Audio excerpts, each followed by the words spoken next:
기르는 부모는 몇 가지 뚜렷한 특성이 있습니다. 첫째는 언제나 함께 한다는 것입니다. 낳은 자녀를 방치하거나 방관한다면 아기가 자랄 수 없습니다. 먹이고 채우고 학교 보내고 군대 가고 직장 생활하고 결혼하고 이러한 모든 일들까지 부모는 자식과 함께 하는 것입니다. 부모는 눈을 감는 순간까지도 자식을 생각합니다. 저는 40년 목회를 하면서 임종을 눈앞에 둔 부모님이 자식이 오지 않아서 눈을 못 감고 계시다가 그 기다리던 자식이 와서 손을 잡아주니까 눈을 감고 돌아가시는 모습을 몇 번을 제가 경험을 했습니다. 이렇게 부모는 자식을 낳아서 기르고 자신이 죽는 순간까지도 자식을 생각하다가 죽는 것이 부모입니다. 그러니까 이 부모는 늘 자식과 함께 하는 것입니다. 두 번째는 부모는 자식을 끝까지 사랑하는 것입니다. 용서하고 기다려주고 격려해주고 혼내주고 교훈합니다. 사랑하기 때문에 감싸고 도와주려 합니다. 자식을 위해서 자신을 희생합니다. 자식을 위해서 늘 기도합니다. 요즘 부모를 모시기가 힘들어서 요양원에 이렇게 모시는 경우가 많이 있는 걸 볼 수 있습니다. 부모는 10자식을 길러내지만 10자식은 한 부모를 모시지 못한다는 겁니다. 그래서 결국에는 요양원에 모시는 경우 요즘엔 참 많이 있는 것이. 그래서 그 일 때문에 자식들 간에도 갈등이 많이 있습니다. 부모 입장에서는 섭섭해서 요양원에 가는 걸 섭섭해하지만 막상 요양원에 들어가서 사시면서 보면은 오히려 자식들 집에 있는 것보다 편안한 것을 볼 수가 있다는 거예요. 그래서 새로운 친구도 사귀게 되고 말벗도 있게 되고 또 다 이렇게 먹여주고 다 보살펴주고 하니까 오히려 요양원 생활 좋아서 잘 들어왔다. 그렇게 문병호는 자녀들에게 이야기를 하는 그러한 부모의 이야기도 들을 수가 있습니다. 부모는 자식을 끝까지 사랑하는 것이. 자식은 부모를 사랑하는 것 잘 못하지만 부모는 자식을 끝까지 사랑한다는 것을 우리는 알게 됩니다. 셋째는 부모의 삶은 자식에 의해서 좌우되는 것입니다. 자식이 잘 되면 부모도 기뻐하는 것이, 자식이 어려우면 부모도 어려운 것이. 부모는 자식과 동일체인 것입니다.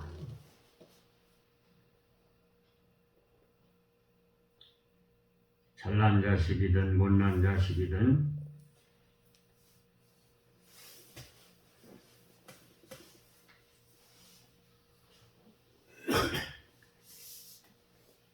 그 자식들이 살아가는 모습 속에서 부모는 희망을 갖고 기쁨을 맛보고 삶의 보람을 느끼게 되는 것입니다. 신앙생활을 하는 우리 성도들도 하나님과의 관계가 꼭 그러합니다.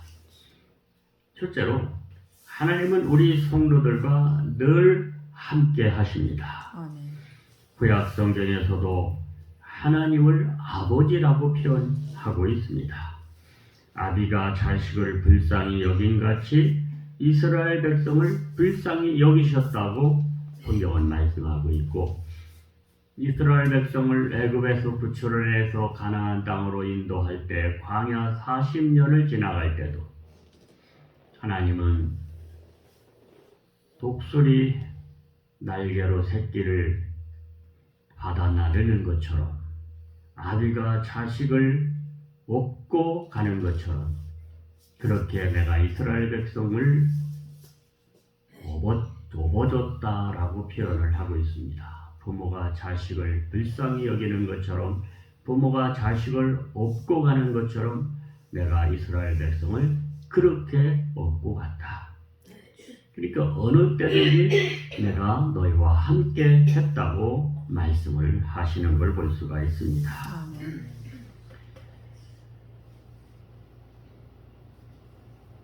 구약 성경에서뿐만 아니라 신약 성경에서도 우리 예수님께서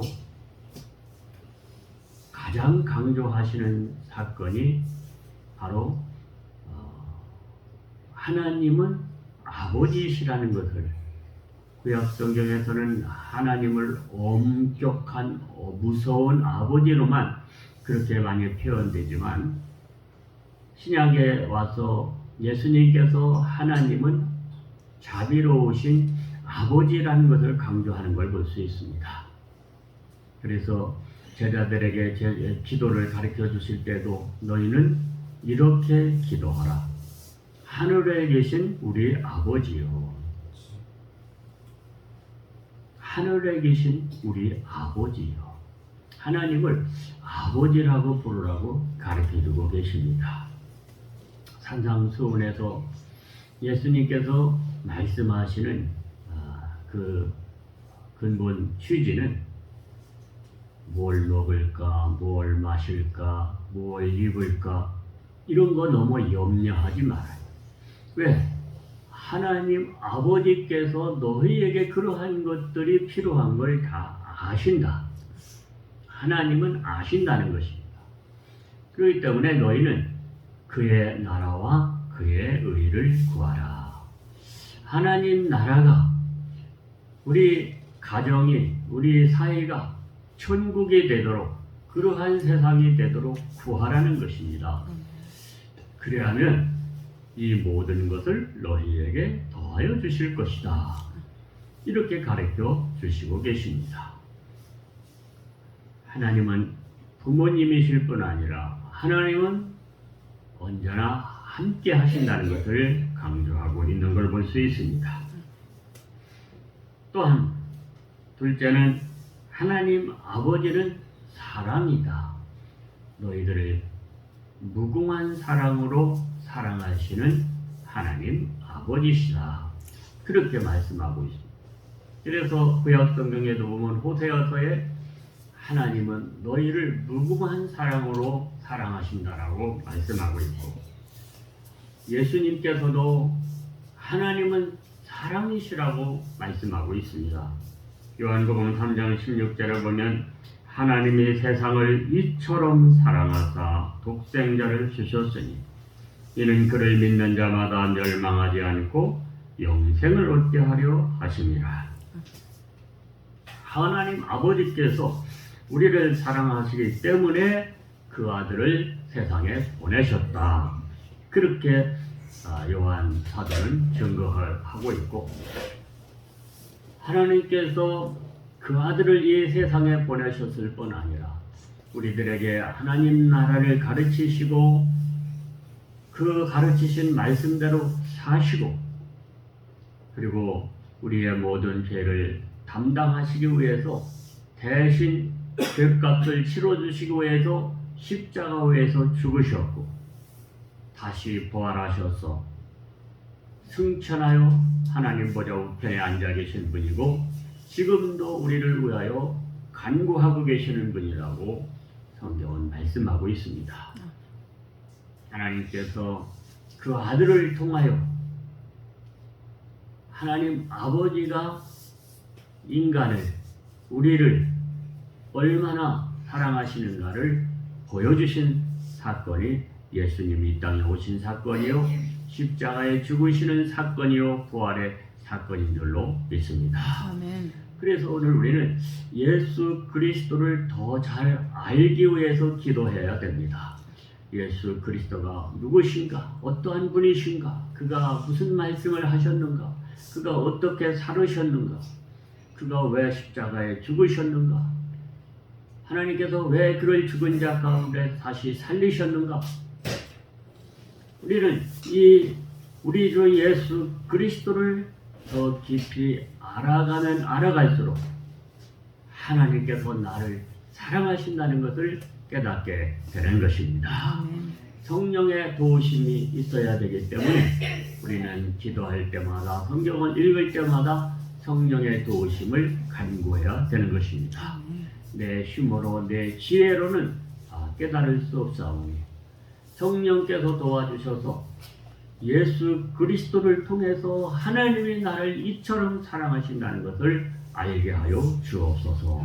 우리가 기도해야 될 줄로 믿습니다. 아멘. 갈라디아서 2장 20절 마지막 절에 보면 나를 사랑하사 나를 위하여 자기 자신을 버리신 하나님의 아들을 믿는 믿음으로 살아간다고 바울은 고백하고 있습니다. 예수님이 십자가에서 죽으신 것은 나를 사랑하셔서 나를 위하여 그렇게 죽으셨다는 것입니다. 내가 죄 때문에 영원히 멸망할 수밖에 없는 것을 불쌍히 여기시고 나를 대신하여 죽어주심으로 죄값을 받아주심으로 우리의 모든 죄가 사함을 받고 내가 하나님의 자녀가 되고 영생을 얻는 그러한 은총을 입게 된다는 것을 사도 바울은 깨닫고 고백하고 있는 것입니다. 요한 사도는 그래서 하나님은 사랑이시라고 우리에게 고백을 하고 있습니다. 요한일서 4장 10절에 보면 사랑은 여기 있으니 우리가 하나님을 사랑하는 것이 아니요 하나님이 우리를 사랑하사 우리 죄를 속하기 위하여 화목제물로 그 아들을 보내셨음이라고 말씀하고 있습니다. 셋째로 하나님 아버지의 기쁨은 우리들에게 자녀들에게 성도들에게 있다는 것을 성경은 말씀하고 있는 것입니다. 부모의 기쁨이 자식에게 있다는 것이 그런 것처럼 하나님의 기쁨은 우리 성도들에게 있다고 하는 사실입니다. 아멘.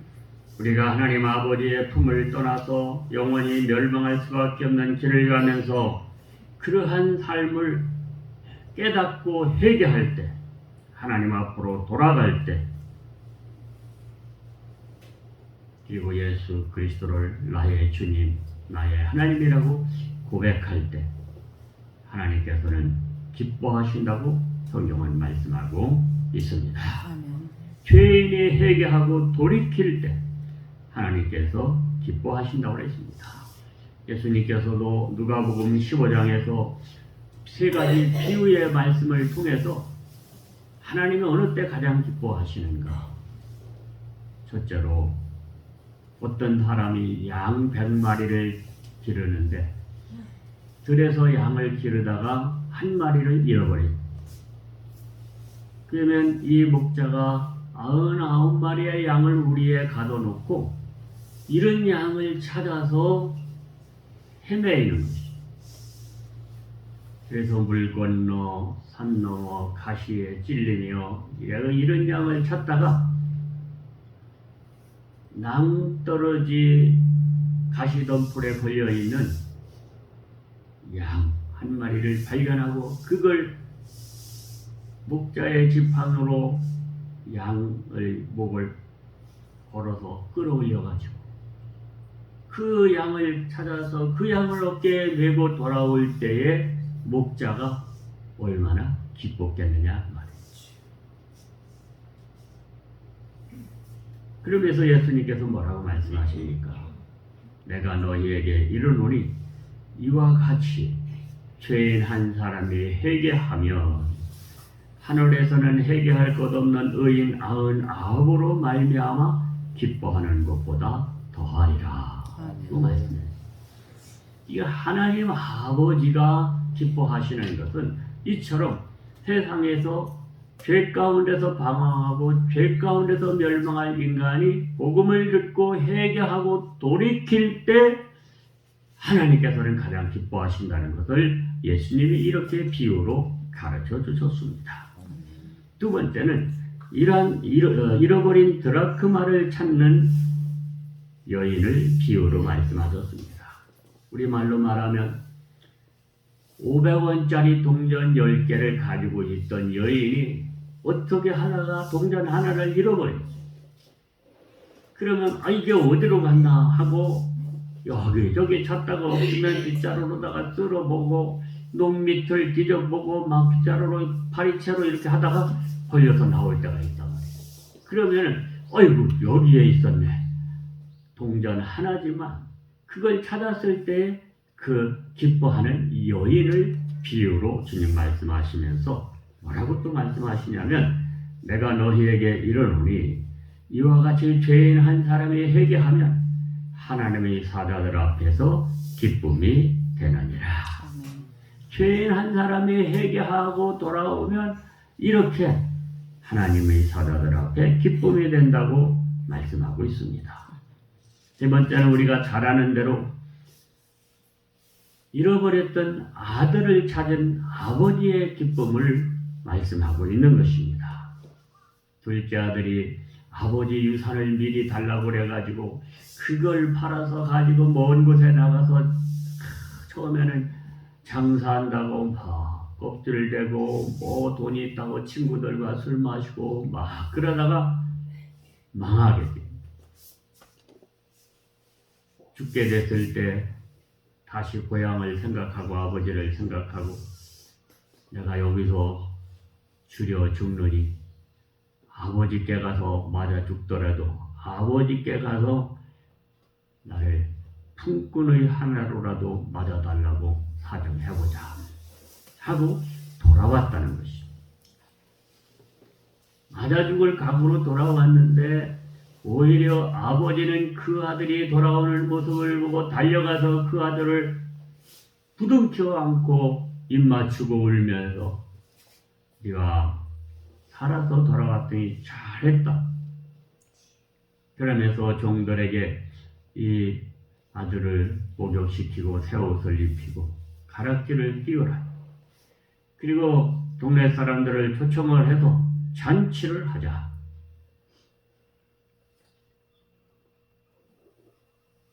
32절에 보니까 이 내 동생은 죽었다가 살아났으며 내가 잃었다가 얻었기로 우리가 즐거워하고 기뻐하는 것이 마땅하다 하였다.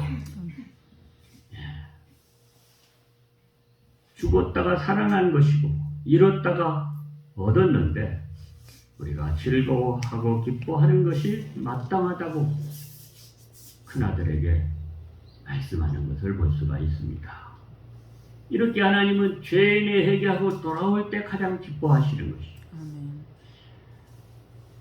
여기 잃은 자식을 찾은 아버지, 자식 둘째 아들이 돌아오는 것을 환영한다고 해가지고 큰아들은 못마땅해가지고 나는 아버지와 늘 함께하며 일을 하며 이렇게 해도 염소 새끼 한 마리 잡아서 잔치를 안 해주시더니 저 아버지 것을 다 팔아서 창기와 함께 술 마시고 이 다 탕진하고 돌아오는 녀석을 그렇게 환영을 해준다고 불평을 하고 집에 돌아오지 않고 막 투정을 벌여. 그 아들도 회개하고 돌아와야 될 그러한 점이 있는 것이죠. 오늘 하나님은 복음을 듣지 못하고 세상의 죄악 가운데서 방황하는 영혼들이 이처럼 회개하고 돌아올 때 기뻐하시는 것처럼 또한 신앙생활하는 우리들도 우리가 신앙생활 속에 잘못된 것을 깨닫고 회개할 때 하나님께서 기뻐하시는 줄로 믿습니다. 아멘. 여러분이 잘 아실지 모르겠습니다만 모나미 볼펜이 있습니다. 아주 옛날 처음부터 생겨난 것이 볼펜하면 모나미 볼펜이죠. 그 모나미 볼펜 중에서도 모나미 153이라고 써있는 볼펜이 있습니다. 우리나라 볼펜이 처음 만들어질 때 그 볼펜 하나 만드는 게 그게 쉽지가 않다는 거죠. 그래서 그 볼펜을 만드는 사업을 하다가 사업이 안 돼서 궁지에 몰려서 힘들어 하다가 내가 기도원에 가서 기도라도 하자 하고 회사가 힘들 때 그 사장이었던 송삼석 사장이 기도원에 가서 기도를 하는데 자기가 신앙생활 한다고 했지만 하나님 앞에 죄 지은 게 너무 많더라는 것입니다. 그래서 회개를 하는데 세 가지를 회개하게 되더랍니다. 첫째는 사업한다고 바쁘다는 핑계로 죄의 성수를 하지 못한 것, 그게 하나님 앞에 잘못이라는 것을 깨닫고 그게 회개가 돼서 하나님 앞에 회개를 했다는 것이죠. 두 번째는 회사 운영을 하면서 수입이 있을 때 11조를 드리지 못한 것을 회개했다는 것입니다. 이게 10의 1조는 하나님의 것인데 내가 사업하면서 11조를 드리지 않고 하나님의 것을 떼어먹고 사업을 했으니 내가 큰 잘못을 범했구나. 내가 돌아가서는 11조 생활을 다시 하리라. 그렇게 회개했다고 하는 것입니다.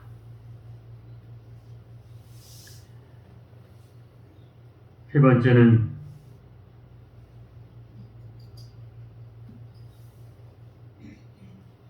쉬지 말고 기도하라 그랬는데 제가 사업하느라고 너무 바쁘다는 핑계로 새벽 제단을 쌓지 못했다. 새벽 기도를 못했다. 그것을 깨닫고 회개하고 내가 돌아가서는 새벽 기도를 다시 하겠다. 새벽 제단을 쌓겠다. 그렇게 회개를 했다는 것입니다. 그리고 성경을 읽는데 요한복음 21장 31절, 요한복음 21장 1절로 14절에 보면 예수님께서 베드로에게 너희가 고기를 얼마나 잡았느냐? 고기를 하나도 못 잡았습니다. 다시 가서 저 깊은 곳에 가서 그물을 배 오른편에 던져라. 그래서 그렇게 했더니 그물이 찢어질 정도로 고기가 많이 잡혔다는 것이 그 말씀이거든요. 그런데 그 고기를 배에 싣고 육지에 나와서 세어보니까 153마리더라는 것이. 그 말씀을 읽는 순간 이 송삼석 사장의 영감이 탁 떠올랐다는 것이. 그래서 153마리. 그래서 자기 볼펜, 자기 회사의 볼펜에다가 모나미 153, 153 그렇게 써서 자기가 이제 사업을 다시 힘을 내서 할 텐데 하나님 이 모나미 153 볼펜이 50억 자루만 팔리게 해주십시오. 그렇게 기도를 했는데 정말 세월이 흐르고 모나미 그 볼펜 공장이 지금까지 팔은 숫자를 계산해 보니까 50억 자루가 넘었다는 거예요. 하나님은 우리가 신앙생활 속에서 이 송삼석 모나미 사장처럼 자신의 하나님 앞에 신앙생활에 부족했던 것, 잘못되었던 것 회개하고 결단하고 바로 설 때 하나님 기뻐하시고 그의 기도를 들어주시는 줄로 믿습니다. 아멘. 하나님은 우리 성도들이 세상을 살아가는 짧은 나그네 인생길에서 무엇을 하여 기뻐하시는가? 그 자식들이 서로 사랑하고 서로 우애 있게 지내는 것을 기뻐하시는 것입니다. 그래서 예수님은 늘 말씀하시는 것입니다. 요한복음 13장 34절에서도 새 계명을 너희에게 주노니 너희는 서로 사랑하라. 내가 너희를 사랑한 것처럼 너희는 서로 사랑하라. 그렇게 말씀하시는 걸 볼 수 있습니다. 그러므로 하나님 아버지께서 기뻐하시는 것은 자식들이 서로 사랑하는 것이, 서로 우애 있게 지내는 것입니다. 여러분, 오늘 가정도 부부가 서로 사랑할 때, 자식들이 서로 사랑하고 우애 있게 지낼 때, 그럴 때 부모는 기뻐하는 것입니다. 오늘 우리 성도들이 가정을 사랑하지, 부부가 사랑하고 자녀를 사랑하고 자녀끼리 사랑하는 그러한 가정이 되어질 때 우리 하나님 아버지께서 기뻐하실 줄로 믿습니다. 아멘. 우리 성도들이 서로 사랑하면서 신앙생활을 할 때 하나님 아버지께서 기뻐하시는 것입니다. 그러므로 우리는 하나님의 기뻐하시는 일을 어떻게 할까를 놓고 기도할 때 하나님께서는 성경 말씀을 통해서 우리를 깨닫게 해주시고, 그러면 신앙생활을 하는 사람도 송산소 사장처럼 회개할 때 하나님께서 기뻐하시고 새 힘을 주실 줄로 믿습니다. 또한 하나님은 우리가 거룩하고 경건한 삶을 살아갈 때 기뻐하신다고 그랬습니다. 왜냐하면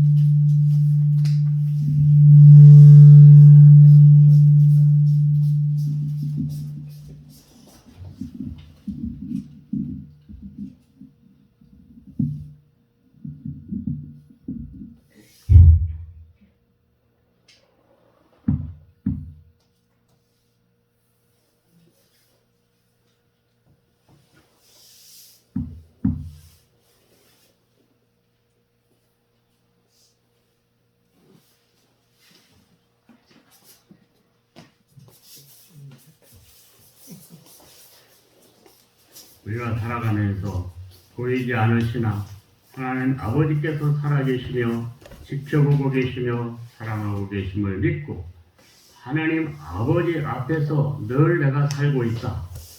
나를 지켜보시는 하나님 아버지 앞에서 내가 살고 있다. 그렇게 생각을 하며 살면 우리는 모든 말과 행동을 조심하며 살아갈 수 있게 되는 줄로 믿습니다. 아멘. 이러한 자세로 우리가 남은 생애를 경건하게 거룩하게 이렇게 살아갈 때 우리 하나님 아버지 기뻐하실 줄로 믿습니다. 아멘. 주여 참참으로 오늘 말씀을 붙들고 기도하십시다. 주여